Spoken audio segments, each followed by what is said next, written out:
Mousetrap cart project.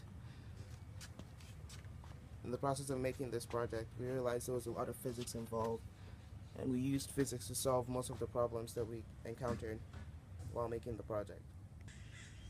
One of the major problems we had was with the string. If the tension of the string wasn't hard enough, the string wouldn't pull this lever up. So at first we put one yarn and it broke, so we put 3 to make the tension harder. Another problem we had was with the wheel.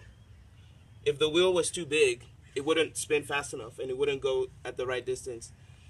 If the wheel was too small, it would spin fast, but it wouldn't travel a long distance. So we made the wheel a medium size, so that it can have as much velocity, angular velocity, and as much distance to give us at least 10 meters.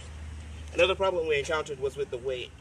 We had to make the weight as light as possible because according to Newton's second law, the acceleration depends on the mass.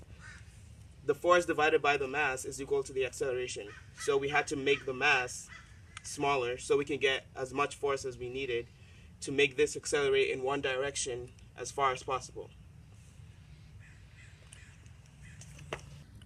Another major problem we had was with the friction. The tires without the tape had a lot of friction on them going in the opposite direction, so the friction is actually putting work on the tires in the opposite direction, slowing the cart down. In order to eliminate the friction, we had to put some tape on the tires so it would reduce the friction but not take away all the friction. This would help us decrease the slowing down of the cart in the opposite direction so we can get more velocity in the right direction, so we can get as much distance as we wanted.